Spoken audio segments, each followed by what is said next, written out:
हरेली त्यौहार के रंग छत्तीसगढ़ी क्रांति सेना के संग। छत्तीसगढ़ी क्रांति सेना के कार्यकर्ता द्वारा जबर हरेली रैली भिलाई में आयोजित हो रहा है। यह 2 किलोमीटर की रैली अंबेडकर चौक पावर हाउस से रिसाली दशहरा मैदान तक निकाली गई है।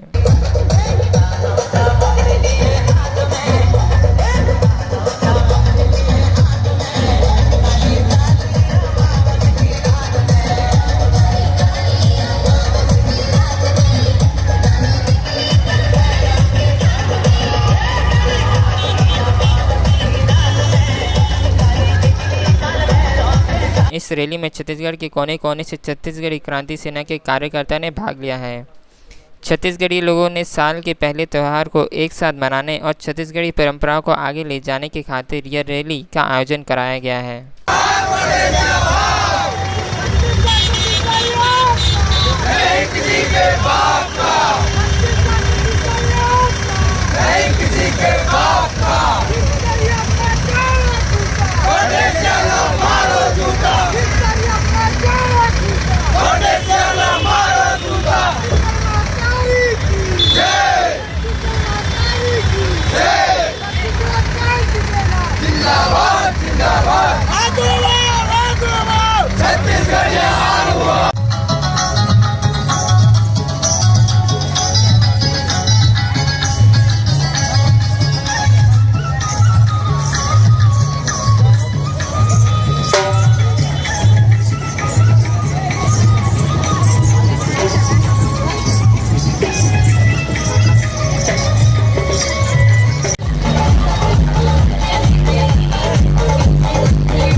ऐसे ही और भी वीडियोस के लिए हमारे चैनल टॉप रिपोर्टर को सब्सक्राइब करना ना भूलें।